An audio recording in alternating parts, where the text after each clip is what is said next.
Buenas noches, bienvenidos a la Escuela Nacional de Control de la Contraloría General de la República.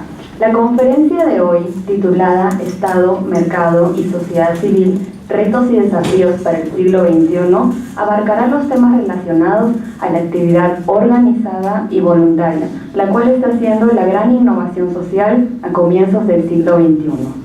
A continuación, las palabras de bienvenida a cargo de la señora Cecilia Salgado Rubianes, subdirectora académica de la Escuela Nacional de Control. Un fuerte aplauso, por favor. Muy buenas noches. Señor expositor, doctor Manuel Herrera Gómez, señores funcionarios de la Contraloría General de la República, ciudadanos en general, bienvenidos todos a la Escuela Nacional de Control. Es para nosotros un placer darles la bienvenida a una nueva sesión de nuestras conferencias, cuya finalidad es otorgar herramientas y nuevos aprendizajes aplicables a nuestra vida profesional. Conscientes de la diversidad de proyectos que vemos en la sociedad, consideramos necesario conocer las nuevas iniciativas privadas con fines sociales y las tendencias y temáticas que surgen en la población mundial. Como profesionales y ciudadanos debemos estar atentos a los cambios y nuevos desafíos que los grupos sociales plantean en la esfera pública. Las nuevas tendencias políticas, religiosas, ecológicas y tecnológicas, entre muchas otras, nos traen una visión actual de las transformaciones que están experimentando las sociedades en el siglo XXI y nos ayudan a comprendernos como sociedad. En ese sentido, el Perú también está advirtiendo cambios en su cultura y como profesionales y funcionarios públicos debemos estar atentos a la ciudadanía, las políticas y los recursos. La Escuela Nacional de Control, a la vanguardia de los procesos de aprendizaje e integración de la enseñanza a los servidores públicos de todo el país y ciudadanos en general, refuerza su compromiso con la innovación, promoviendo en la comunidad educativa la asimilación de experiencias propias y ajenas con información novedosa y oportuna. Agradezco la presencia de todos esta tarde y declaro iniciada la conferencia Estado, Mercado y Sociedad Civil, retos y desafíos para el siglo XXI. Muchas gracias.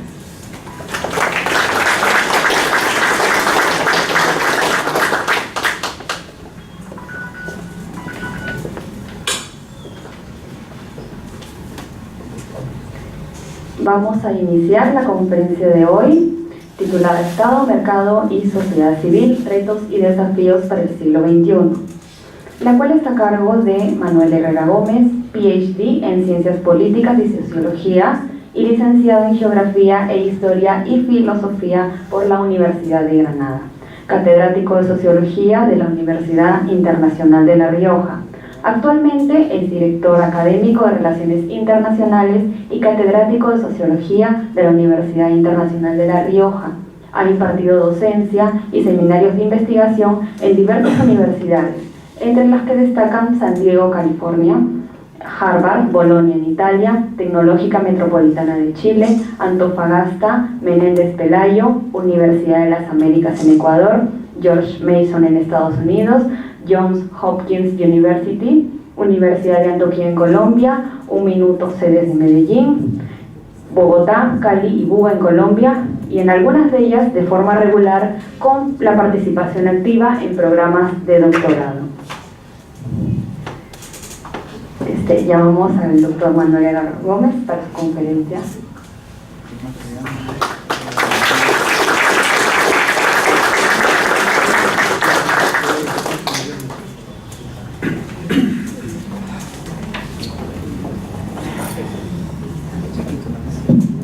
Buenas tardes. Pues en primer lugar quiero dar las gracias a la Contraloría. Bien, parece ser que ahora sí funciona. Decía que agradezco a la Contraloría pues, la invitación que me ha hecho para poder impartir esta conferencia. Ya he venido en otras ocasiones pues para dar alguna que otra docencia. Me invitaron para dar una de las sesiones de la maestría que tienen. Hace también pues un mes aproximadamente tuve la oportunidad de hablar de la educación online en otra de las sesiones que pues, organiza la Contraloría, y hoy pues voy a hablar de Estado, Mercado y Tercer Sector, de Estado, Mercado y Sociedad Civil o Tercer Sector. Quiero decir que yo procedo de una universidad la Universidad Internacional de La Rioja, que es una universidad española, 100% online, que lleva trabajando en Perú desde hace aproximadamente un año. Una universidad orientada fundamentalmente para profesionales que quieren actualizar sus conocimientos. Mis compañeros pues le han dado una información de las diversas maestrías que tenemos, de un año de duración, oficiales, reconocidas por la SUNEDU, por si alguien está interesado y quiere rellenar pues un pequeño cupón pues, para recibir información desinteresadamente, que la llamaría. Dicho eso, pues voy a hablar de lo que he dedicado mis últimos años de investigación. Estado, mercado, tercer sector, sociedad civil, retos y desafíos. ¿Cómo voy a estructurar esta intervención? Pues yo esta intervención la voy a estructurar en torno a los siguientes puntos. En primer lugar, hablaré de cuáles han sido los grandes cambios que hemos tenido en el siglo XX. Una centuria que ha tenido sus luces y sus sombras. Ha habido aspectos muy positivos en el orden económico, en el orden social, en el orden cultural, pero también ha habido muy buenas sombras. No olvidemos que es la centuria de las dos guerras mundiales. No olvidemos que también es la centuria del ascenso de los fascismos y de los comunismos.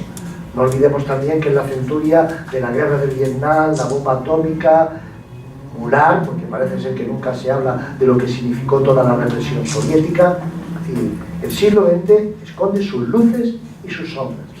A continuación, pues presentaré el que en mi opinión ha sido uno de los fenómenos de mayor trascendencia en el siglo XX en las sociedades avanzadas, el estado de bienestar o el welfare state, que al fin y al cabo lo que es un pacto entre Estado y mercado para corregir desigualdades sociales mediante una política redistributiva y de esta forma construir una estructura social cohesionada que no esté polarizada. Un estado de bienestar donde nos encontraremos como el propio Estado se convierte en un actor de primer nivel a la hora de la gestión de la educación, de la sanidad, de los servicios sociales, del sistema de pensiones. Un estado de bienestar que ha entrado en crisis desde hace algún tiempo, pues por muy diversos factores. Pero desde mi punto de vista ha sido una de las grandes construcciones del siglo XX, porque ha permitido una estabilidad clave en Europa y también en Estados Unidos. En tercer lugar, veré cuáles son los rasgos distintivos del nuevo escenario que está emergiendo en el siglo XXI.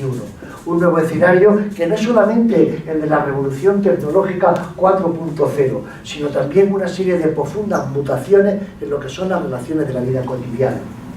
¿Cuáles son las respuestas que se están dando a estos nuevos escenarios desde los diversos actores, Estado, mercado y sociedad civil, para a continuación ver cómo se están acuñando una serie de nuevos términos, de nuevos conceptos para denominar una época que es el siglo XXI, que todavía tiene un gran recorrido ante sí. Terminaremos con las 10 principales tendencias que podemos detectar en diversos órdenes. Son 10 tendencias que yo he ido extrayendo a partir de los diversos estudios Delphi que vengo realizando desde hace 15 años. Estudios Delphi que, como ustedes saben, son encuestas a expertos de primer nivel que nos revelan un poco cómo van a ser las perspectivas del futuro. Esa es la conferencia, espero estar a la altura de las circunstancias, porque no me gusta robar y menos robarle el tiempo a personas como ustedes que me lo están dedicando con mucha gracia. Empecemos pues con el siglo XX y sus cambios. Vamos a mirar esa centuria que ha pasado. Y son cambios que los podemos ver desde Perú, pero también desde Argentina, desde Venezuela, desde España. ¿Qué nos ha dejado el siglo XX? Pues en primer lugar nos encontramos con la consolidación de los modelos democráticos de convivencia. Unas veces de forma más perfecta, otras veces de forma más imperfecta. Pero las democracias se han consolidado como sistema de gobierno para gestionar la vida cotidiana de los ciudadanos. Es cierto que en los últimos tiempos hemos asistido a una profunda crisis de los sistemas democráticos como consecuencia del auge de los populismos, tanto en América Latina como en Europa. Pero el siglo XX nos dejó como herencia la consolidación de los modelos democráticos de convivencia, caminando más allá de lo que era la democracia liberal de finales del XIX, basada en el régimen político censitario. Un segundo elemento es las concentraciones urbanas, con la consiguiente mutación en las relaciones sociales. Sí, las grandes urbes de las cuales Lima es un buen ejemplo. Unas concentraciones urbanas que ya fueron reflejadas por un sociólogo maravilloso como es Ferdinand Antoni en su obra Comunidad y Sociedad, en la cual nos pone de relieve cómo ese tránsito de lo rural al urbano significa también el tránsito desde relaciones sociales de carácter densas a relaciones sociales mucho más fluidas. Dicho en otros términos, de lo adscriptivo a lo adquirido. En tercer lugar, encontramos el acelerado descenso de la población activa agraria y el incremento del sector industrial y de servicios, con las consiguientes mutaciones dentro de la estructura social. A ello habría que añadir el aumento del trabajo extradoméstico de la mujer. Yo creo que el siglo XXI va a ser el siglo de la mujer. El siglo XX ya nos adelantó algo. Yo en algunos de mis artículos he hablado de lo que llamo la ciudadanía incompleta de la mujer. ¿Por qué motivo? Lo voy a decir con toda la claridad del mundo. Ser ciudadano nos lo refleja en su obra Ciudadanía y Desigualdad Social. Marshall nos define a la ciudadanía como aquel conjunto de derechos y deberes que vinculan a un individuo a una comunidad política. Nos podemos preguntar, ¿la mujer puede ejercer plenamente sus derechos? Porque ciertamente ha ido abandonando de forma progresiva el espacio privado para adquirir mayor protagonismo en el espacio público. Ha ido ascendiendo dentro del mercado de trabajo. Pero si medimos, por ejemplo, su agenda del tiempo, veremos que el acceso al mercado de trabajo, el acceso a los escenarios públicos, ha sido a costa de su propio tiempo. Si lo comparamos con el tiempo del hombre, el hombre tiene mucha más disponibilidad para el tiempo libre. La mujer sigue manteniendo un papel protagonista dentro de las tareas domésticas. Se empiezan a aflorar cambios dentro de las nuevas generaciones, donde empieza a aflorar pues, una especie de equilibrio en la distribución de roles. Pero la mujer sigue siendo la reina del hogar y el hombre, pues, muy poco comprometido. Por eso yo me pregunto, ciertamente la mujer ha ido adquiriendo derechos, se ha ido liberalizando en el mercado de trabajo, ¿pero a costa de qué?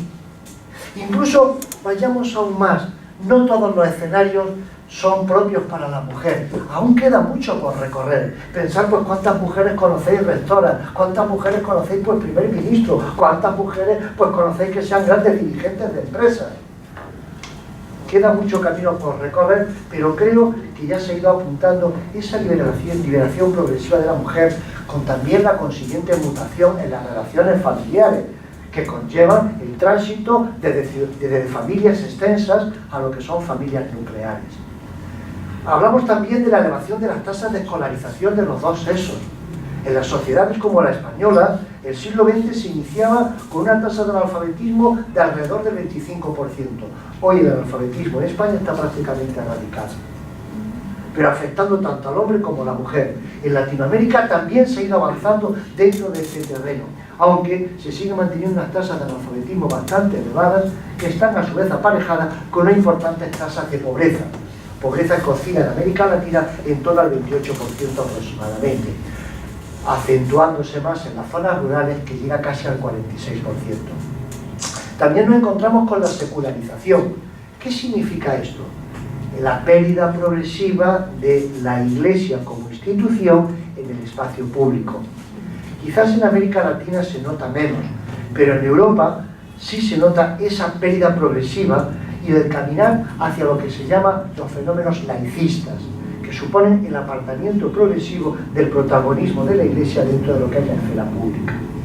También nos encontramos con la difusión del bienestar económico y de las sociedades de consumo, lo cual se traduce en el afincamiento de una clase media que es la que da estabilidad política, social y cultural. Vosotros os podéis preguntar, ¿por qué Perú en más de una ocasión tiene estos vaivenes políticos que prácticamente dejan a uno noqueado? En buena medida es porque todavía no ha conseguido consolidar una clase media de carácter estable. Las economías latinoamericanas, y Perú es un buen ejemplo, se encuentran viviendo fundamentalmente de los commodities, de tal manera que solamente se asienta una clase media cuando el precio del barril del petróleo pues está a $120. Pero ¿qué ocurre cuando baja a 40? Y quien dice eso, pues dice en el caso de Chile con respecto al cobre. Después nos encontramos con el cambio de las estructuras ocupacionales y la reducción del paro. Ha habido momentos en los cuales se ha hablado de las sociedades del pleno empleo, pero se tiene todavía mucho que realizar. Estas, en buena medida, son pues las grandes aportaciones del siglo XX. Un siglo XX que, como decía al inicio de mi intervención, tiene sus luces y sus sombras. ¿Qué es lo que ha significado al fin y al cabo el siglo XX? Pues el tránsito de unas sociedades industriales a unas sociedades postindustriales, tecnológicamente avanzadas, de la información o del conocimiento. Los sociólogos nos ponemos muy pocas veces de acuerdo en las cosas que comentamos. Aún más, se suele decir de nosotros que somos unos grandes analistas del pasado, pero cuando intentamos predecir el futuro generalmente nos equivocamos. Y buena muestra de ello son las distintas sondeos electorales cuando queremos hacer encuestas. Pues bien, ¿qué ha significado el siglo XX? Insisto, el paso de unas sociedades industriales a unas sociedades postindustriales, posmodernas, tecnológicamente avanzadas. Cada sociólogo los llama de diversas formas. Si uno lee a Daniel Bell, nos hablará de sociedades postliberales. Si uno lee, por ejemplo, a Derrida, a Foucault, pues nos hablará de sociedades postmodernas. Si uno lee, pues, por ejemplo, a José Félix Terzano, hablará de sociedades tecnológicamente avanzadas. O si uno, por ejemplo, lee a Castell, hablará de sociedades red. El caso es que hemos asistido a una serie de profundos cambios. Una serie de profundos cambios, yo prefiero denominarlas sociedades del conocimiento.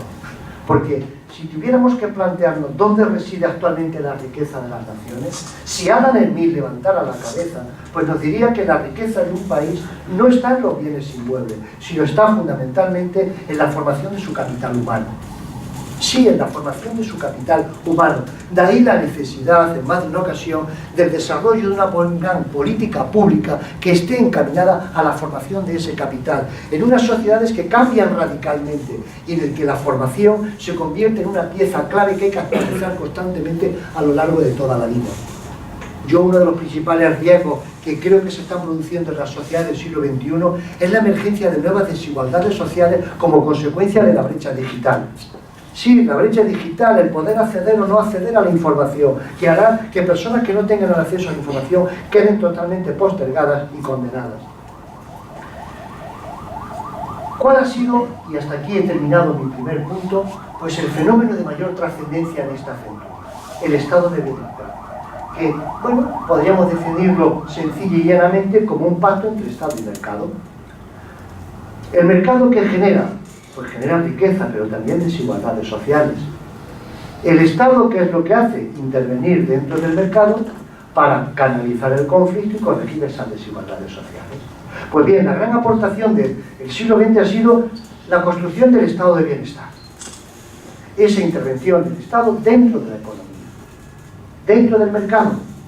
Esos han sido los dos grandes actores, quizás con una gran postergación de la sociedad civil. Yo no soy hegeliano para nada y considero que la sociedad civil no es el reflejo del Estado.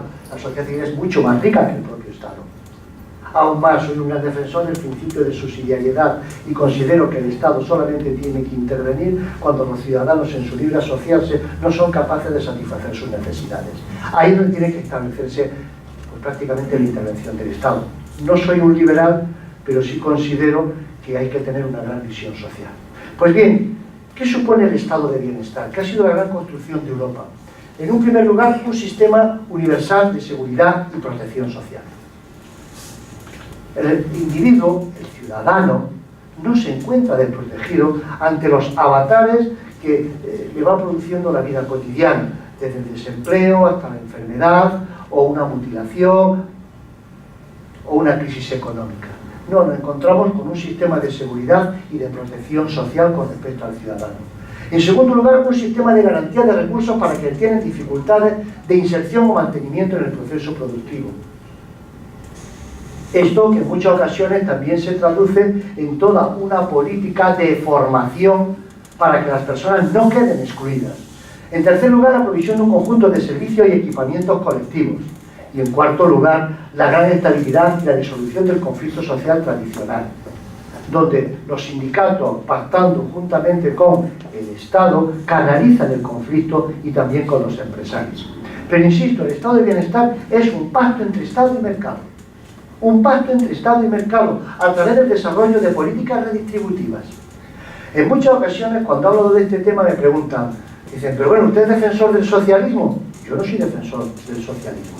El estado de bienestar no es una creación socialista, no es una creación de liberales, no es una creación de demócratas cristianos, es una creación de todos. De hecho, si uno analiza el estado de bienestar, verá que existen importantes aportaciones de la doctrina social de la Iglesia, concretamente de León XIII con su encíclica Rerum Novarum. Verá que existen importantes aportaciones de la socialdemocracia alemana. Verá que existen importantes aportaciones del liberalismo o de demócratas cristianos como Konrad Adenauer o como de Gasperi. Tras la Segunda Guerra Mundial, pues Europa tiene que no mirar al pasado para que no repetir los mismos problemas y los mismos conflictos que habían llevado a la Segunda Guerra Mundial. Porque detrás de la Segunda Guerra Mundial, ¿qué es lo que hay? Pues hay fundamentalmente, en un primer lugar, un liberalismo salvaje que nos lleva a una crisis de superproducción en el 1929, que es el caldo de cultivo para el desarrollo de nazismos y comunismos. El estado de bienestar lo que pretende, por una parte, es corregir desigualdades sociales, pero al mismo tiempo dar estabilidad política. Y lo hace a través del pacto entre esos dos grandes actores, Estado y mercado. Mercado genera riqueza, Estado que intenta canalizar las desigualdades que genera el propio mercado. E insisto, a través de una política redistributiva basada en impuestos de carácter progresivo, que al fin y al cabo esconden la siguiente filosofía: que pague más el que más tiene. Esto significa también en buena medida una cultura de la ciudadanía. Y me explico. Sobre todo en los países latinos no nos gusta pagar impuestos. Aún más, consideramos una especie de triunfo el cómo evadimos al propio Estado en nuestras declaraciones de la renta. Muy diferente a lo que ocurre en países nórdicos, como es el caso de Suecia, como es el caso de Alemania, como es el caso, por ejemplo, de Noruega, donde un ciudadano pues prácticamente trabaja casi 7 meses para el propio Estado. ¿A fin de qué? De mantener después una política pública de servicios de primera calidad, en materia educativa, en materia sanitaria, en materia de servicios sociales, pero la gente paga los impuestos. Ese es uno de los ejes fundamentales del estado de bienestar, el que se pagan los impuestos. Ustedes se podrán preguntar, ¿por qué no hemos conseguido pues, crear un estado de bienestar en Perú? Pues quizá uno de los elementos de fundamentación antropológica clave es ¿cómo son los impuestos en Perú? ¿La gente los paga? ¿Tiene un carácter progresivo? ¿O simplemente recaen fundamentalmente en aquellas personas que están sometidas a una nómina y que es difícil que se puedan escapar de la persecución llevada a cabo por parte del Estado para que paguen? ¿Cuáles son los rasgos distintivos del nuevo escenario que está emergiendo en el siglo XXI en las sociedades avanzadas, que luego después van capilarizando hacia el resto de sociedades? Pues en un primer lugar nos encontramos una creciente disgregación del tejido social. Los motivos fundamentales pues son hechos tales como la disolución de las familias tradicionales, la emergencia de nuevas formas familiares que hacen que el individuo esté más sometido a fenómenos de aislamiento y también a fenómenos de soledad. En segundo lugar, la saturación del modelo de Estado social. En Europa, el estado de bienestar ha corregido muchas desigualdades sociales, pero al mismo tiempo también ha producido una revolución de expectativas. ¿Eso qué significa? Que cada vez demandamos más servicios y más prestaciones al Estado. Pero no solamente eso, nos encontramos que ha cambiado la composición de la ciudadanía. Estamos ante sociedades que no son homogéneas. En España no es una sociedad homogénea, más teniendo en cuenta que tenemos pues cerca de 14 millones de inmigrantes, procedentes bien de América Latina, bien de los países del este, bien de los países del Magreb. Antes, como Estado, tú elaborabas unas prestaciones más o menos estandarizadas para un público homogéneo. ¿Qué ocurre cuando ese público no es homogéneo? Y máxime también pues, cuando los gastos del Estado se disparan con respecto a los ingresos. Se produce una saturación del modelo de Estado social como consecuencia de la revolución de expectativas. Después nos encontramos con la crisis del Estado-Nación, globalización y localismo. El ejemplo más paradigmático lo pueden estar viendo en España, con el fenómeno de Cataluña. Tenemos ahí dos conceptos clave, Estado y Nación. Yo considero que, como español, parece que el fenómeno catalán es un fenómeno que pone de relieve algo tan sencillo como lo siguiente, es decir, una construcción identitaria que no está dispuesta a estar dentro de la solidaridad del Estado. Pero nos encontramos que ante la globalización, ante lo que muchos llaman el proceso de madonalización del mundo, ¿qué es lo que ocurre? El individuo intenta buscar elementos identitarios que den sentido y significado a su vida, y de ahí la vuelta hacia ese pasado que me daba sentido. Por eso cuando nos encontramos con el fenómeno catalán es una reflexión de nacionalismo excluyente en un fenómeno de globalización que busca elementos de identidad. Nos encontramos con nuevos estilos de vida, individualismo y privativismo, que hacen que en las sociedades avanzadas la solidaridad se diluya como un azucarillo en el café. La gente cada vez va más a lo suyo. No existen esos fenómenos de solidaridad en las redes familiares, máxime cuando asistimos a familias cada vez más reducidas de 1 o 2 hijos. Concretamente, uno de los grandes, digamos, pies de barro del estado de bienestar es el tema demográfico. ¿Por qué motivo? Pues porque no se está produciendo una reproducción por parte de la población. Y emerge el interrogante: ¿quién pagará los impuestos de mañana para mantener las prestaciones? Más en estados en los cuales ha aumentado la ratio de dependencia. Es decir, que cada vez hay menos gente que trabaja para mantener a gente más anciana que demanda más prestaciones. Las nuevas migraciones. Las migraciones han existido siempre, pero ahora adquieren un mayor relieve. Ustedes están afrontando ahora mismo por el proceso de migraciones venidas por parte de Venezuela. España, pues, ha sido un país fundamentalmente de emigrantes. Vinimos a América, después nos fuimos a Europa, pero desde hace 10 años nos hemos convertido en un país fundamentalmente de atracción de población inmigrante. ¿Estaba España preparada para la atracción de esa población inmigrante? ¿Con el desarrollo de políticas interculturales que permitieran la integración social? No. Pues el resultado es que estas nuevas migraciones están cambiando totalmente el panorama. A ello también podemos hablar la crisis de los actores políticos tradicionales, partidos políticos y sindicatos. Los ciudadanos, y un buen ejemplo también en este caso es Perú, cada vez confían menos en los partidos políticos, porque no son transparentes, por los fenómenos de corrupción. Cada vez los ciudadanos confían menos en las instituciones. Basta con contemplar el Latinobarómetro y ver cómo en América Latina la confianza de los ciudadanos en las instituciones está bajo mínimos. A ello hay que añadir pues, otro elemento que son las nuevas formas de terrorismo organizado que están golpeando especialmente a las sociedades avanzadas. Me estoy refiriendo a los fenómenos del yihadismo. Desde los atentados del 11M, como los atentados del 11S, los atentados del 7J, o por ejemplo lo sucedido hace un par de años en la discoteca Bataclan. Estamos ante sociedades más inseguras. Es el fenómeno de los lobos solitarios, de personas radicales dentro del aspecto religioso, que convierten en el terrorismo la defensa de su elemento identitario, y que ciudades que antes se veían seguras, hoy te parecen totalmente inseguras, porque cualquier persona puede portar una bomba en las estaciones de metro. Cualquiera puede conducir un camión cargado de explosivos ante una gran concentración. Es un nuevo fenómeno terrorista que ha hecho que las sociedades avanzadas se conviertan cada vez más inseguras. Fundamentalismos religiosos y étnicos. Al mismo tiempo que se produce la secularización, de que la Iglesia cada vez tiene menos papel predominante dentro de la esfera pública, nos encontramos con fenómenos radicales en el aspecto religioso. El fenómeno de las sectas, que adquiere también la importancia. A ello también tenemos que añadir la acentuación de las desigualdades sociales. Sí, la acentuación de las desigualdades sociales. Teníamos sociedades estables con unas clases medias, pero actualmente emergen nuevas formas de desigualdad. Os añadía, por ejemplo, con anterioridad la desigualdad ligada al fenómeno de las nuevas tecnologías. ¿Qué pasa cuando una persona cumple 50 años y no sabe manejarse dentro de esas nuevas tecnologías? Pues prácticamente está amortizado, está siendo sustituido por esos millennials en su puesto de trabajo, que cobran menos y trabajan más rápidamente. Pero asistimos a la emergencia de nuevas desigualdades. Yo por eso insistía mucho con anterioridad en el papel que juega la formación. La formación a lo largo de toda la vida.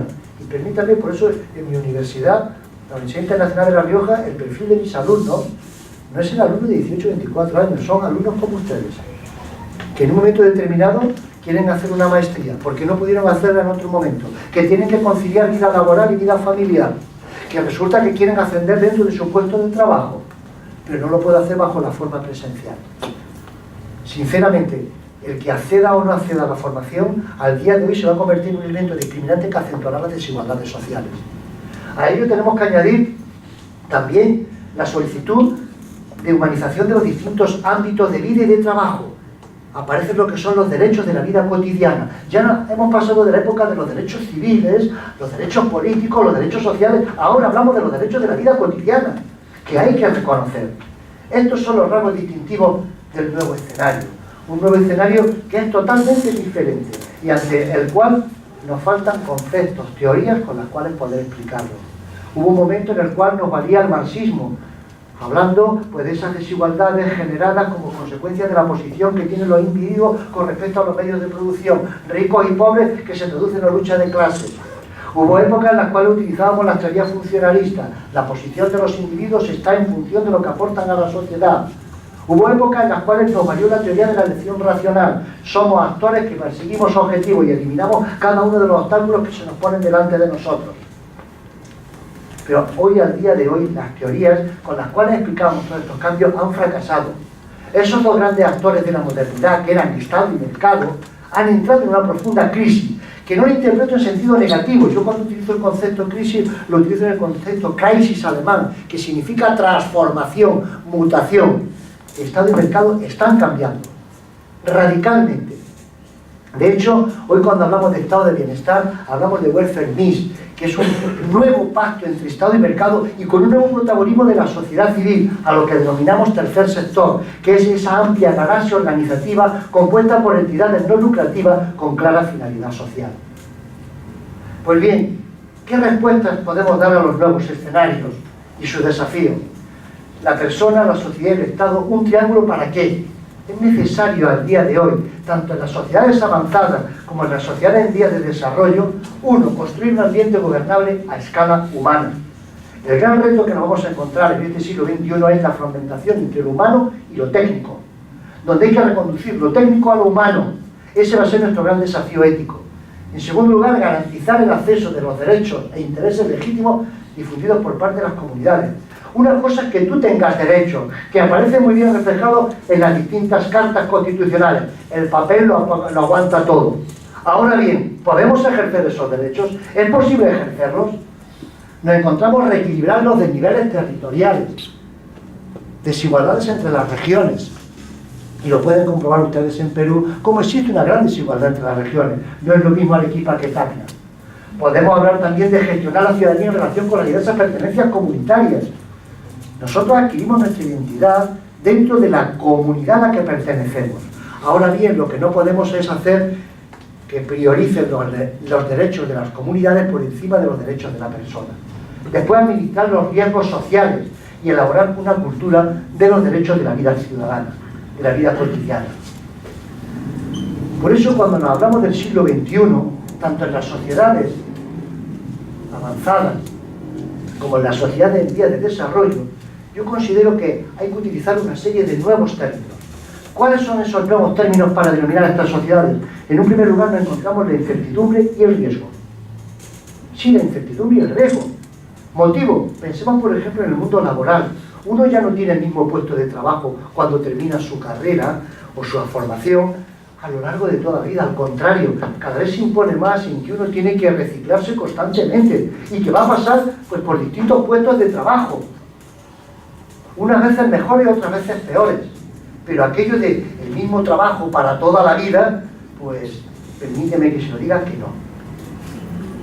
Aún más, que hemos entrado en la sociedad de la formación constante a lo largo de toda la vida. Eso que hace que vivamos en un ambiente de incertidumbre y de riesgo. Riesgo incluso ante nuevas patologías, como es el aislamiento y la soledad, lo decía con anterioridad. ¿Cuál es otro de los elementos distintivos de estas sociedades del siglo XXI? Nuevos Robinsones. Sí, cuando me refiero a nuevos Robinsones, estoy aludiendo que antes la trayectoria vital que tenía una persona era sencillamente dentro de la familia recibía la primera socialización, después no aparece la segunda socialización llevada a cabo por parte de la escuela y la institución educativa, una persona que se integraba laboralmente, que se casaba, tenía unos hijos, esa es su trayectoria vital. Actualmente todo eso se ha multiplicado, nos encontramos como las personas tienen distintos tipos de relaciones, construyen distintos tipos de familias. Hay quien habla, por ejemplo, en sociedades como la sueca, la noruega o la danesa, de lo que es la familia postmoderna. ¿Y qué es una familia postmoderna? Pues lo presenta un sociólogo que se llama Goran Finandersen, nos dice lo siguiente: hay una reunión familiar, pues donde aparece el cabeza de familia con su tercera mujer. La tercera mujer que a su vez lleva a los hijos del segundo de relación, para también aparecer el primer marido, de tal manera que nos encontramos ante una especie de nuevo clan. Pero todo muy pacífico y todo muy bien, sin nada de conflictos. Eso es lo que aparece como familia postmoderna, los nuevos Robinsones. Nos encontramos también con el globalocarismo. Vivimos en sociedades globales que resulta que aquí estamos perdidos con el Instagram, el Twitter, que no nos desaparezca el teléfono móvil, que nos sube la tensión. Y pensar lo que significaría un día sin vuestro teléfono móvil, por Dios. Un día en que el WhatsApp no funciona. ¡Oh! ¡Tiemblo! Pues a lo mejor llega ese día y tendremos más tranquilidad, de verdad. Y las farmacias pues no venderán tantas pastillas para bajarnos la tensión. Globalocarismo. Estamos conectados globalmente, pero al mismo tiempo estamos buscando algo que dé sentido y significado a nuestra vida. Y lo encontramos en las relaciones más primarias, más cotidianas, con las personas más cercanas. Cada vez más intentamos refugiarnos en esas personas que nos rodean. Después nos encontramos con la relacionalidad o la interconectividad. Estamos claramente interconectados. Os digo que estamos claramente interconectados. Yo antes de venir para acá pues estaba poniendo unos WhatsApp a unos compañeros de Argentina, a unos compañeros de Perú, a unos compañeros de Ecuador, y también estaba hablando con España. Al final, ¿dónde estoy?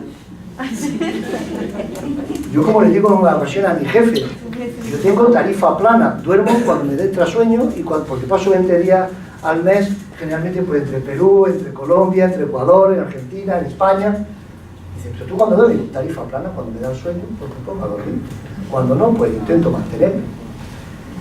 Otro elemento que os decía con anterioridad, lo humano frente a lo técnico.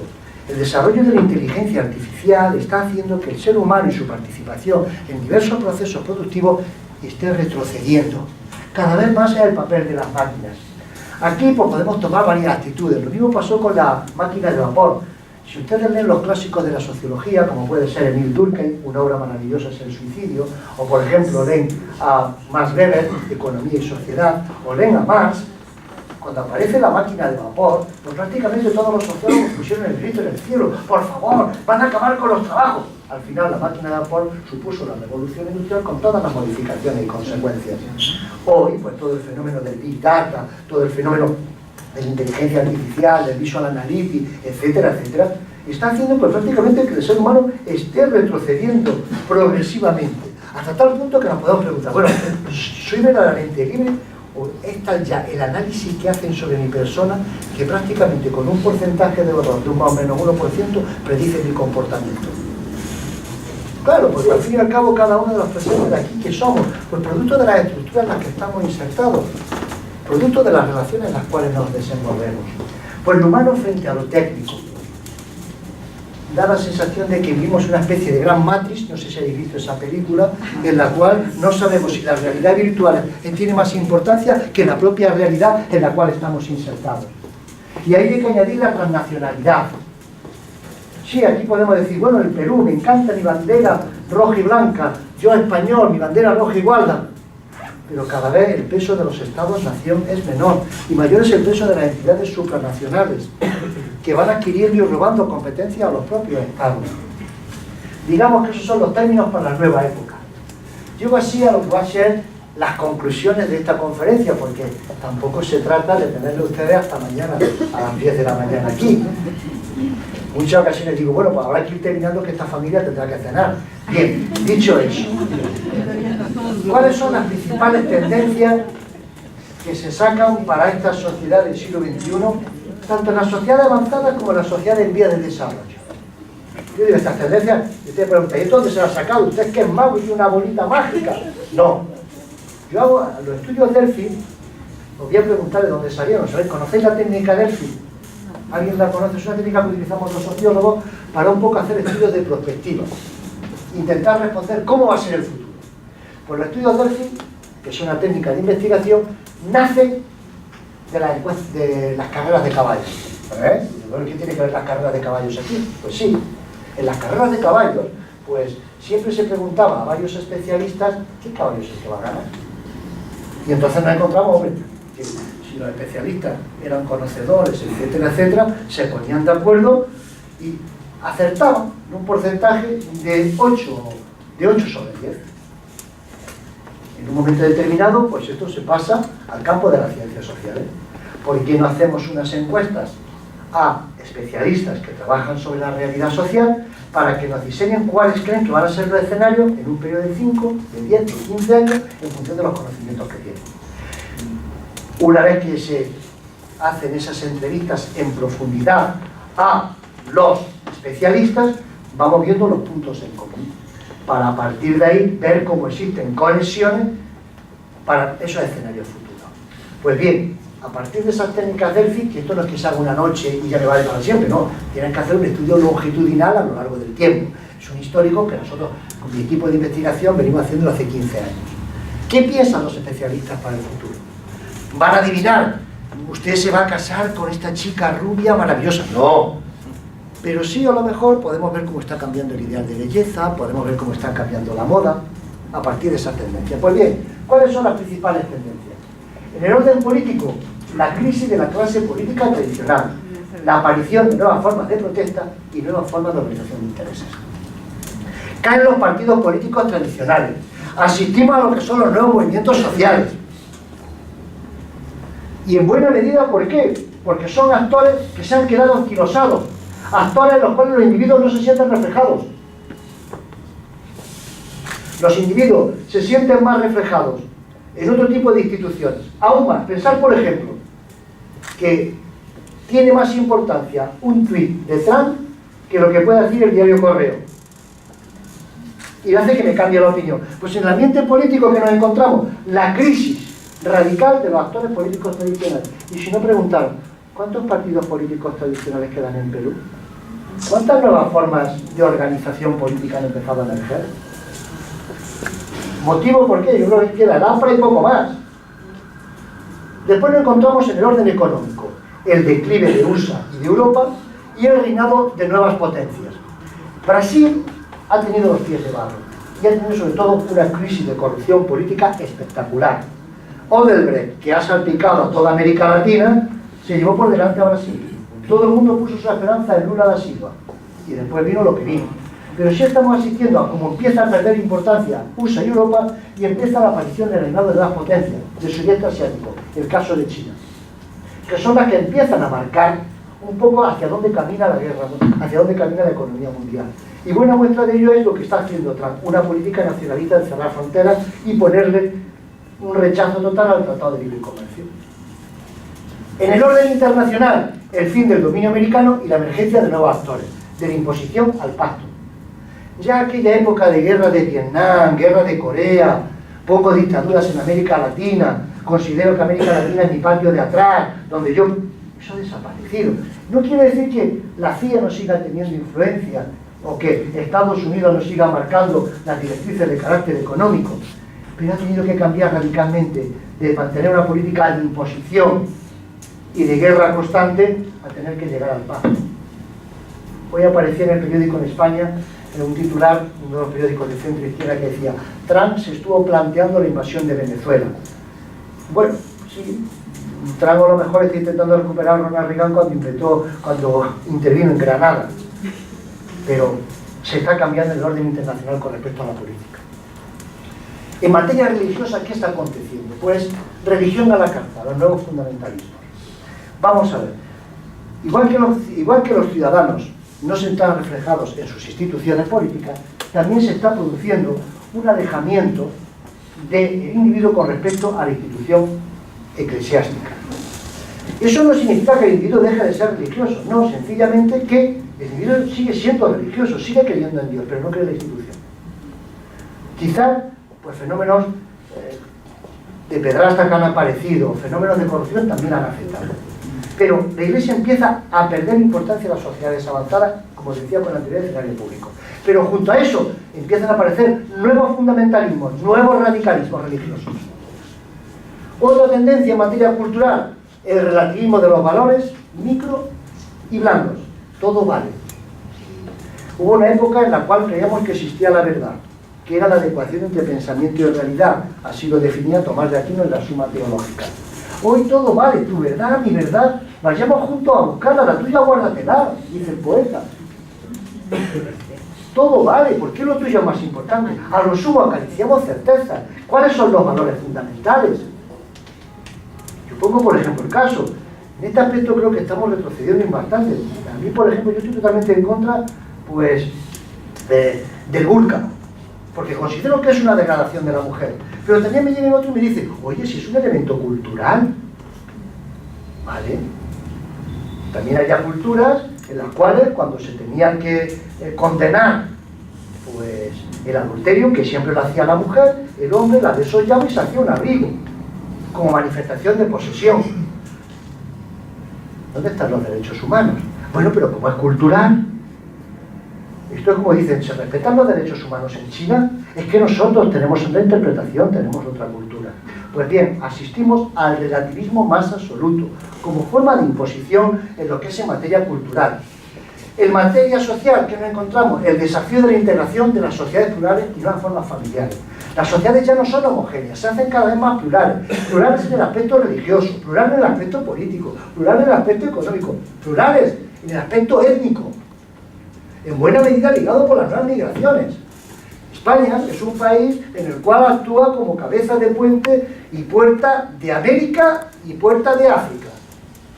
La España de 2018 no tiene nada que ver con la España del año 2000, y en buena medida por consecuencia del fenómeno migratorio. Consecuencia del fenómeno migratorio. Yo personalmente creo que en España se ha apostado muy bien en políticas de integración por la interculturalidad, que consiste prácticamente en que el mayor esfuerzo para la integración, quien tiene que hacerlo, no es el inmigrante que viene, es la sociedad receptora, que tiene que, con su generosidad, integrar al inmigrante, que no es fuerza o mano de obra barata para que la cosa funcione, sino el germen de una nueva sociedad basada en el mestizaje. En materia laboral, el continuo reciclaje y el aumento de los desplazamientos a gran escala. Sí, el continuo reciclaje. Cada uno de los conocimientos que vosotros adquiristeis están oxidados, no valen. Y aquí uno tiene que empezar a hacer cursitos, cursetes, mastercillos y maestrías. ¿Por qué? Porque mis conocimientos están totalmente oxidados. Y sobre todo cuando aquí los presentes vamos a tener que competir con una generación de millennials que son auténticamente digitales frente a cada uno de nosotros que somos analógicos. Y junto a ello los desplazamientos a gran escala. Hay que acostumbrarse a que yo no voy a estar viviendo en mi mismo país, sino que voy a tener que cambiarme y modificarme. Le da importancia que adquieren el dominio de idiomas y el dominio de herramientas en materia de nuevas tecnologías. ¿Qué ocurre en materia medioambiental? Pues de la época de la degradación hemos pasado a la sensibilización con respecto al medio ambiente, hasta tal punto que esta sensibilización se ha convertido en una especie de nueva religión. El papel del medio ambiente. Protección de las especies, protección de los ecosistemas, calentamiento, cambio climático. De la época en que se tiraba el plástico, se utilizaba el petróleo, pasamos a la época de lo ecológico. Y que buena manifestación de ello también son nuevos movimientos sociales de protesta y defensa del medio ambiente. ¿Qué es lo que nos encontramos en materia relacional? Un mundo interconectado. Uno, hasta tal punto que puede llegar la esquizofrenia. Estamos en 7 escenarios al mismo tiempo. Y la pregunta que podemos hacernos, ¿soy el mismo en cada uno de esos escenarios? Porque tengo mi escenario familiar, tengo mi escenario de mi grupo de WhatsApp, tengo mi escenario de mis compañeros de trabajo, tengo mi escenario donde estoy. Y luego, el gran tema, ¿estamos en un mundo cada vez más humano? Yo personalmente pienso que sí. Pienso que se ha abierto la caja de Pandora de las relaciones sociales. Ya no vivimos en sociedades compactas, en sociedades donde el control social de los próximos, no, vivimos en el anonimato de las relaciones, al mismo tiempo interconectados. Pero también se están produciendo movimientos que lo que quieren es recuperar la privacidad. Podéis preguntaros, ¿tenéis privacidad? O vuestros datos están en Facebook, están en Instagram, no sé de dónde llega la propaganda, o un banner, de pronto te aparece que ha aparecido un vuelco de datos por parte pues, de Twitter. Bueno, pues esas son las tendencias sociales. La modernidad nos proporcionó, la modernidad del siglo XX nos proporcionó dos grandes actores que se consolidaron.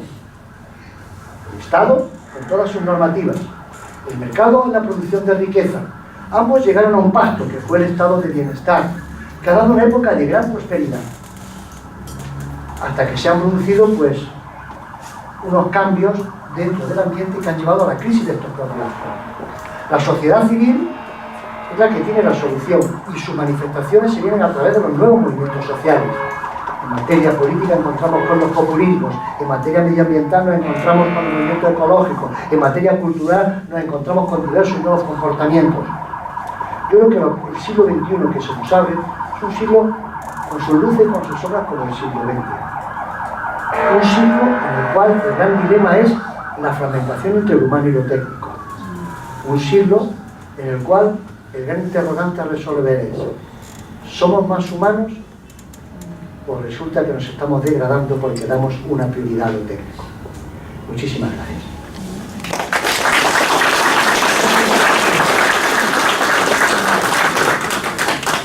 No sé si alguien tiene alguna duda, quiere comentar algo, que yo, a mí ya, cuando uno pasa los 50 años y está en la cara B del disco de la vida y el sol te da en el cogote y no en la frente, ¿qué queréis que os diga? Yo creer el credo y a mi mujer, todo lo demás es opinable. Digo a mi mujer porque es la que manda, verdaderamente. Buenas noches. Bueno, en principio agradecerle porque nos está nuevamente trayendo a la actualidad una discusión de hace más de 20 años. ¿Por qué? Porque hasta entonces ya lo había planteado en este tema, en el choque del futuro. Ya había discutido el tema de los partidos, ya había discutido el tema de género, ya había discutido el tema de etnicidad, ya había discutido el tema de globalización, las concentraciones de poderes, etc. Sin embargo, y agradezco su participación como sociólogo y también español, de que efectivamente nosotros estamos enfrentando a todos los rasgos que usted ha descrito, pero rasgos, fenomenología, no esencia. ¿Y dónde está la esencia? ¿Y cómo vamos a analizar eso? Me hizo acordar a una anécdota de una familia cuyos hijos procedían de su familia con otra pareja, la mujer, y el hombre también, con otros dos hijos que procedían de otra pareja. Y decían: tus hijos y mis hijos lo están molestando a nuestros hijos. Curiosamente, esta situación, esta característica de esta sociedad tiene una interpretación distinta a lo que tienen las personas europeas. Por ejemplo, el tema de género. Hoy es un conflicto. La sociedad como la nuestra, incas, mayas, aztecas, ayánicas, etc., miran esa relación como complementariedad, no como conflicto. El tema de las generaciones, los dinosaurios y los mutantes, igual, como procesos de complementariedad y desarrollo, y sobre todo de unir espacios visionales con espacios visionales de los jóvenes. Hablamos de haber superado el tema del analfabetismo. Sin embargo, no hablamos del analfabetismo tecnológico en el que estamos inmersos. Hemos tenido un cambio tecnológico en el siglo XX, siglo XXI, 4 cambios tecnológicos en solo 20 años, que a países como el nuestro nos están dejando como zapatilla. Nos estamos centrando en el terrorismo como manifestación de varios desencuentros a nivel mundial. nos fijamos quién financia y para qué lo financia y cuáles son sus intereses. Enfrentamos conflictos, por ejemplo, hablando de terrorismo, en los 60, en el tema de defensa nacional. Que los ecuatorianos o los chilenos no vienen atacando a los peruanos y hay que armarse hasta los dientes para poder defenderse. En los 80, prácticamente entrando a los 90, el terrorismo a través de partidos, a través de ideologías. ¿Y qué hemos hecho? Defensa interna. A partir de los 2000, inseguridad ciudadana en toda Latinoamérica. Y en algunas, lo que han hecho en Kosovo y Eslovenia, etc., el tema de etnicidades como conflicto. Gracias a Dios, acá no se ha prendido eso porque el baguazo fracasó. La pregunta de hoy es, ¿y a quién le interesa de que un Perú con multiplicidad de etnias, con identidades diferentes, etcétera, etcétera, pueda tener un Estado nacional?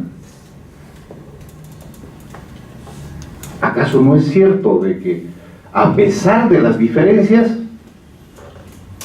todos los peruanos han vibrado por una selección y han cantado su himno nacional en un estadio repleto en Rusia?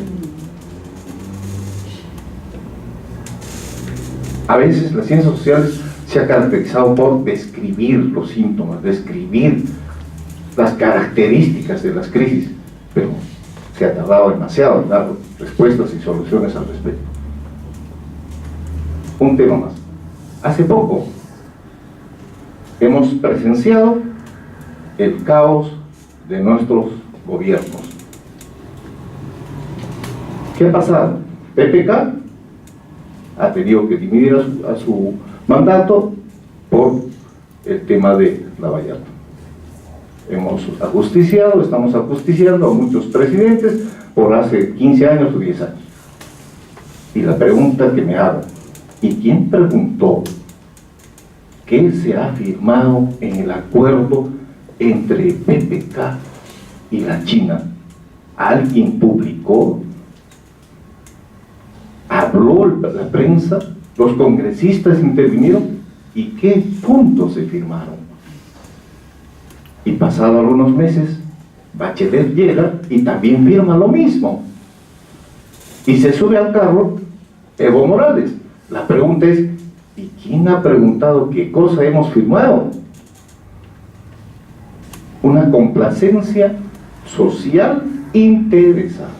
Ninguna prensa, ninguna radio, ninguna televisión, ni congresistas, ni políticos, ni nadie dijo absolutamente nada.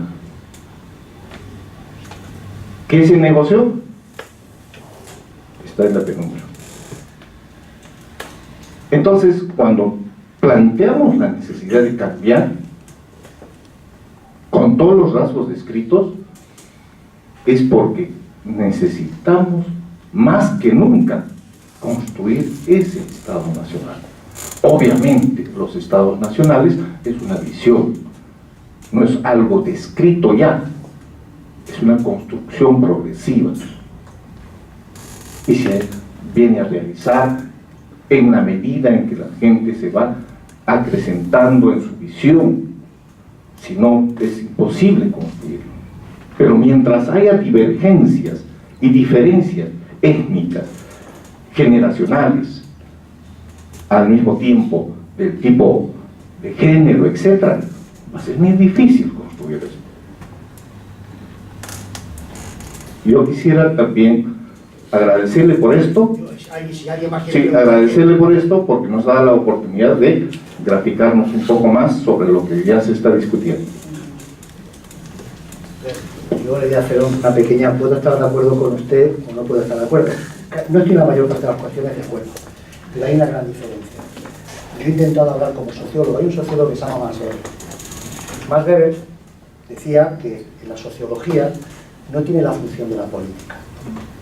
Cuando se hace ciencia, se intenta uno ser neutral con respecto a las cosas que describe. Después están los desiderios.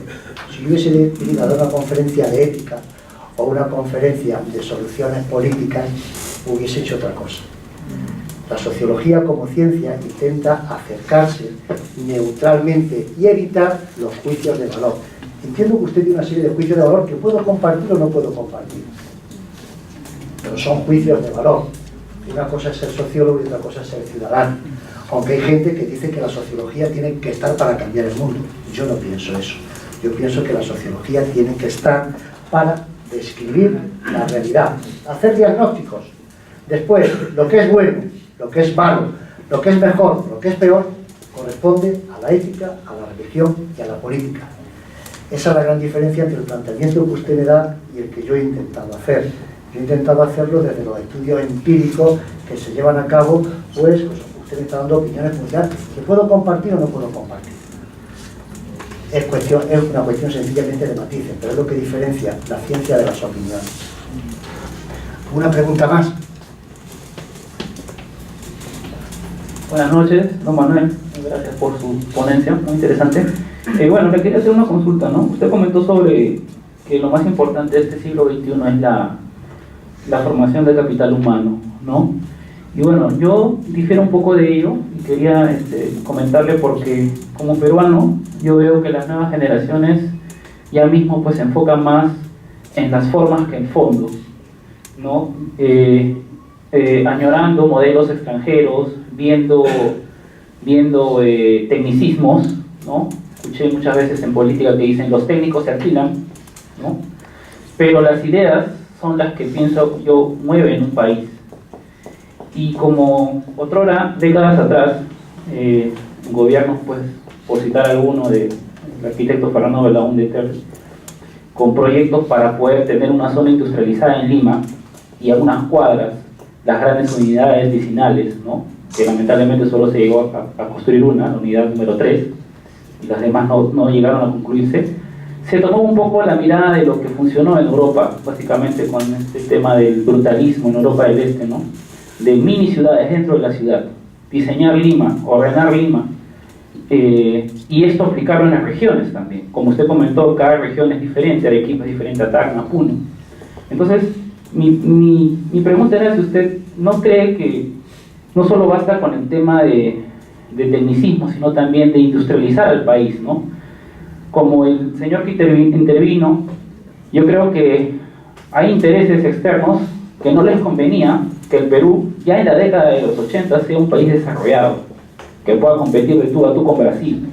Intereses que vienen después de la Segunda Guerra Mundial, que dicen no nos conviene que Sudamérica sea un bloque, como lo fue en su momento la Unión Europea. No nos conviene que el Perú, que tiene todo, se industrialice, ¿no? Por eso actualmente no fabricamos absolutamente nada, todo lo importamos, tenemos buenos ingenieros, tenemos que recurrir para las construcciones a empresas brasileras, etcétera, ¿no? El Trébol, que es una obra emblemática de los años mediados de los 80 con 90, si no me equivoco, fue hecho por ingenieros peruanos, ¿no? Entonces, mi reflexión iba por ahí. Si usted compartía con que no solo basta con el tema de la formación del capital humano, sino con industrializar un país, ¿no? Trabajo que se debió hacer hace 40 años atrás. Una cosa no es incompatible con la otra. No es incompatible una cosa con la otra. Es decir, yo considero que uno de los ejes de la riqueza de un auténtico país está en la formación de sus ciudadanos. No he entrado en cómo tiene que ser esa formación. Hay gente que incide más en los aspectos técnicos, hay gente que incide más en los aspectos humanísticos, hay gente que incide más. Yo pienso que es la formación que tiene que... Ahí está la riqueza de un país. Dice, bueno, la industrialización, la industrialización. La industrialización es porque la puedes llevar a cabo si tú tienes pues una ciudadanía plenamente formada. Si tú no tienes una ciudadanía y un capital humano formada, ¿qué industrialización tendrás que llevar a cabo? La verdad, desde fuera.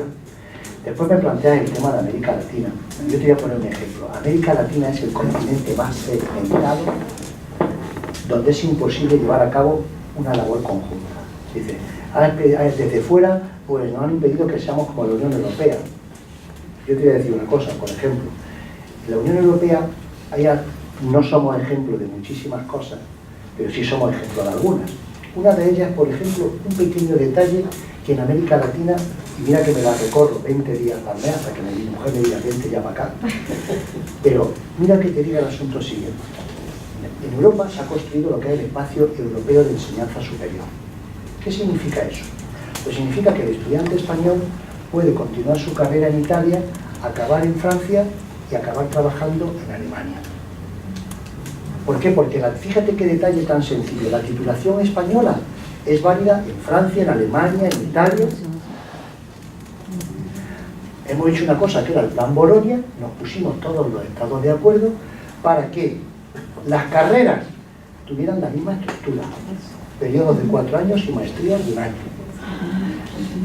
Tuvieran un componente transversal de asignaturas básicas, compatibles en todos los países.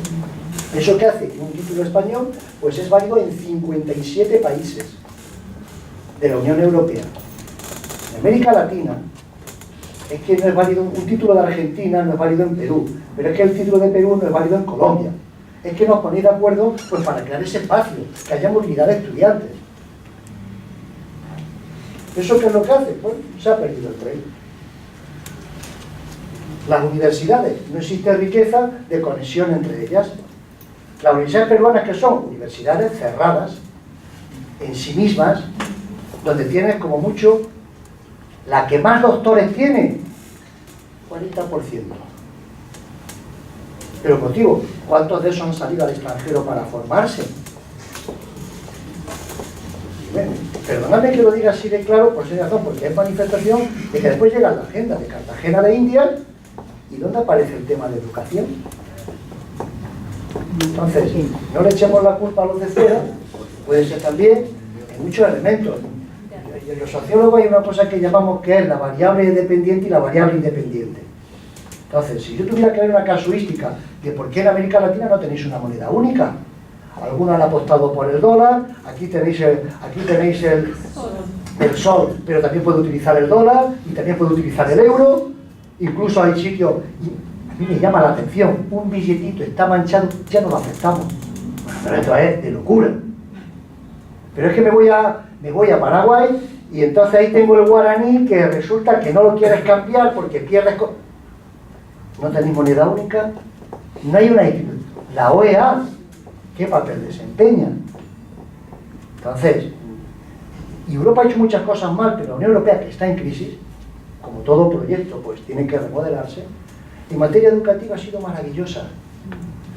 Yo en cuarto de carrera, cuando las carreras eran de 5 años, me fui 1 año a Francia, después continué 2 años en Italia, y al final acabé en Estados Unidos, con una política pública clara de educación, becada.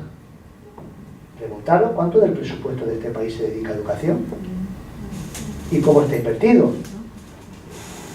Porque a mí, por ejemplo, que me paseo y me recorro buena parte de la universidad peruana, me dicen, a ver si nuestros profesores pueden hacer el doctorado. Aquí a la gente se la beca para hacer el doctorado con 23 años, para que lo puedan hacer y que tengan 1 año de estancia extranjero. Pues a ver, yo insisto mucho en el capital humano, la industrialización, nos vienen de fuera, no han querido que el Perú, los estados-nación... Bueno, también nosotros tuvimos una dictadura y estuvimos 40 años atrasados. Y después nos tuvimos que dar una constitución que no es la constitución del Partido Socialista, no es la constitución del Partido Popular, es la constitución de todos los españoles. Pues hay veces en las cuales pues tengo que olvidar mis diferencias, mirar hacia el futuro y no tener el retrovisor. Y a mí en América Latina me pasa con muchísima frecuencia tener el retrovisor demasiado puesto. Yo lo llamo como sociólogo, como ciudadano. Tengo la impresión de que tenéis demasiado el retrovisor en el pasado. Es decir, aquí hay un sustrato de cultura precolombina, claro que lo hay, y un proceso de mestizaje de cultura judeocristiana, con sus aspectos positivos y con sus aspectos negativos. Entonces, ¿con esto qué quiero decir? Yo insisto mucho en lo que es la formación del capital humano.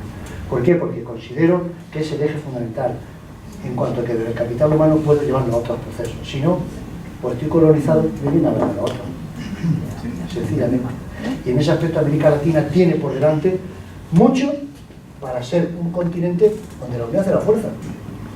Yo pienso que, por ejemplo, pues fue un gran error que no se mantuviera la Gran Colombia de Simón Bolívar, la Gran Colombia que llega hasta Guayaquil, de Guayaquil para abajo eso es Perú. Culturalmente hablando, ¿qué hay detrás? No me lo has dicho, no lo sé, pero por ejemplo me acuerdo, os voy a contar una anécdota, si hay un poquitín de tiempo para que veáis. Me acuerdo en Cartagena de Indias que tuve que dar una conferencia sobre temas de intervención social y posconflicto. Y de pronto me salió alguien del público y le echó la culpa a los españoles. Los españoles son los que tienen la culpa de América Latina, toda la situación, pim, para, pim, para, pim, para. Yo me callé y ahora, mire usted, los españoles nos echaron de aquí en el 19. Estamos en el siglo XXI y se mantienen las mismas indicaciones de pobreza. Toda la culpa la tenemos los españoles. Sustituiste a unos colonizadores por una nueva nobleza criolla. En América Latina lo que falta, y perdonadme si quiero decir, que no ha habido la suficiente estabilidad política para construir una clase media estable a lo largo del tiempo, que es la que te permite todos esos procesos de modernización cultural, política y social. Lo estoy enrollando demasiado, no como sociólogo, sino como ciudadano. Bueno, ¿alguna pregunta? Que esta familia tendrá que cenar, ¿eh? A ver. Dos preguntas y nos vamos. Bueno, por favor, quisiese que le brinde aunque 2 minutos, primero al Plan Tuning, que me interesa muchísimo, sobre todo al Plan Tuning Latinoamérica, y también al Plan Tuning Europa, sobre todo que ninguna universidad está afiliada a ello, peruana, y qué posibilidades tiene a que el Plan Tuning sea una realidad acá, que sea una realidad tal cual. Ahora, también que le brinde unos breves minutos al Plan Bolonia, pero desde su perspectiva y la realización en el Perú, por favor. Yo hablo fundamentalmente de lo que más conozco, que es el Plan Bolonia. Y a ver, el Plan Bolonia nació fruto de la generosidad de los estados. Es decir, hasta los años 80 cada país tenía su propio sistema universitario. Su propio sistema universitario. Hubo un visionario que se llamaba Jacques Delors, que consideró que si Europa quería construirse como entidad, lo que había que crear era una ciudadanía europea.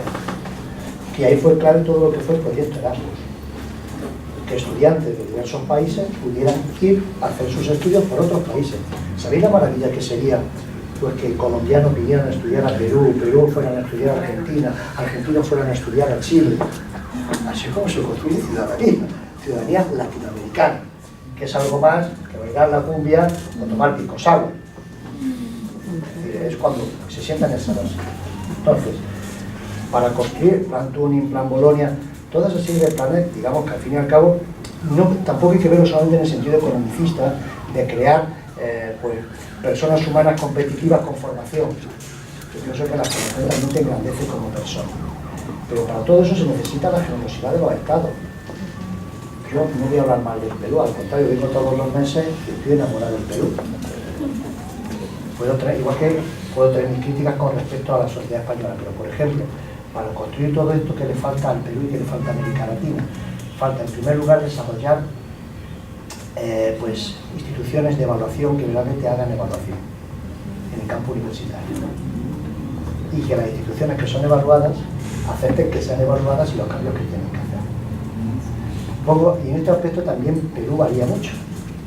Os cuento otra pequeña anécdota.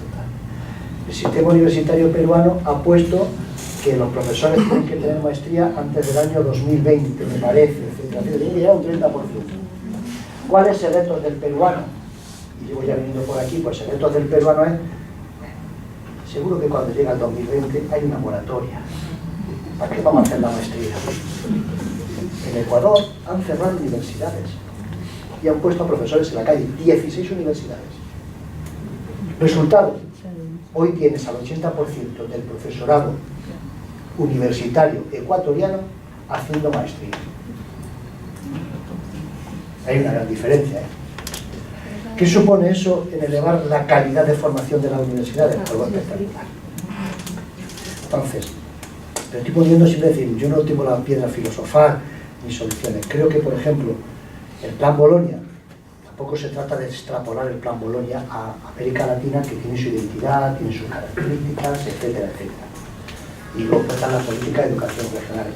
Pero pongo, por ejemplo, el caso, en América Latina ahora mismo hay solamente hay 3 países que están llevando una auténtica política de formación de su profesorado universitario un día bonita, que son Panamá, con las becas IFAR, Paraguay con Becal y después Chile. Que son también donde están las universidades que están creciendo. Es decir, Paraguay tiene un fideicomiso que procede de la empresa de Itaipú, al margen de los presupuestos generales del Estado, que es algo así como $1.000 millones anuales para gastárselos en educación, que son fundamentalmente becas para estancias en el extranjero. Eso lo tiene Perú. Panamá tiene IFARU, que tiene un mismo fideicomiso al margen de los presupuestos generales del Estado, que procede del Canal de Panamá. También se lo gastan en educación. Y da igual quien gobierne. El caso es que hay que hacerlo en educación. Y no, pues, cuando suele pasar una pequeña crisis, ¿de dónde viene el primer recorte? En los servicios sociales y en educación. Generalmente en la industria de guerra se suele recortar más bien poco porque hay intereses creados. Entonces, estas son discusiones que nos llevarían, pues si nos tomáramos 4 o 5 piscos catedral hasta las...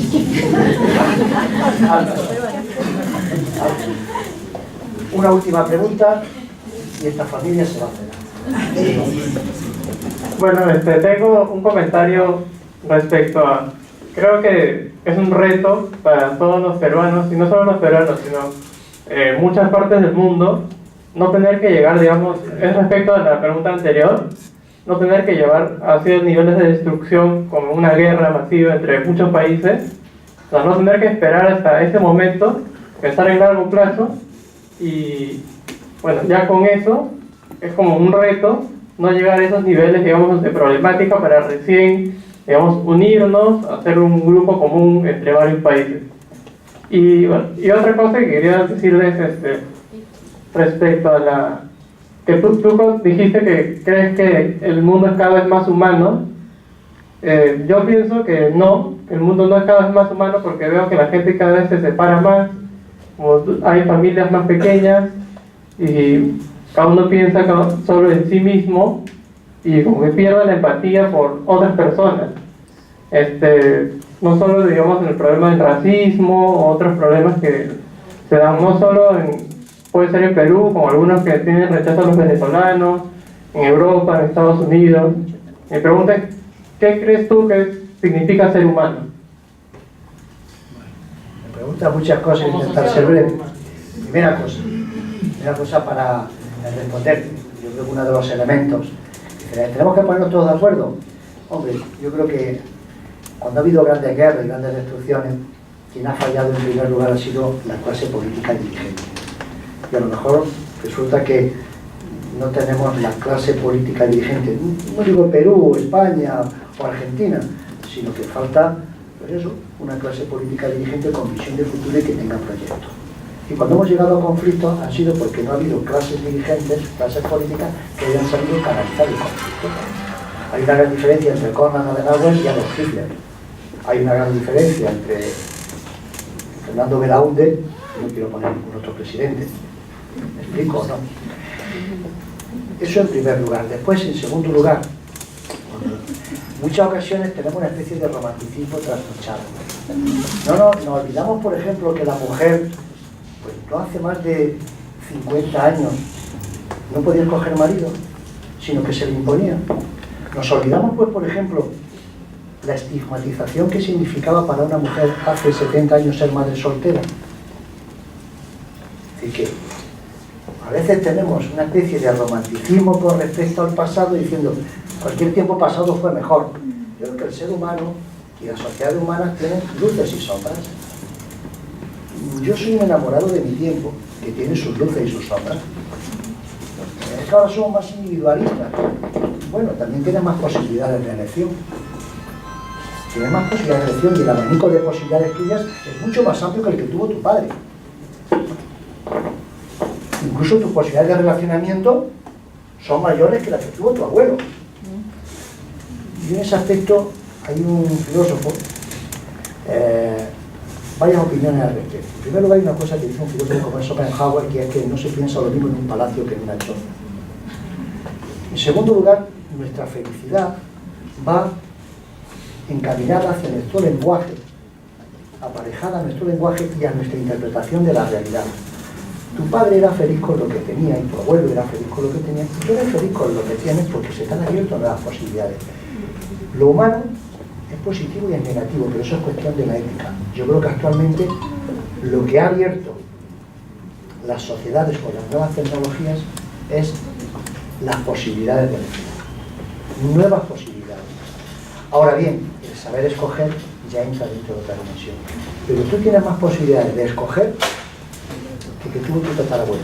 ¿Era feliz tu tatarabuelo? Sí, dentro de sus posibilidades de elección. Tú lo que tienes que hacer es ser feliz con tus posibilidades de elección. Ahí es donde está lo humano. Sencillamente. ¿Y dónde está lo humano?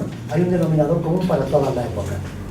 Yo creo que se tiene sentido la vida cuando dejas huellas en los demás. Y ahí es cuando eres eterno, porque estás presente en el espacio y en el tiempo de otros. ¿De acuerdo? Pues muchísimas gracias y vayamos a ganar.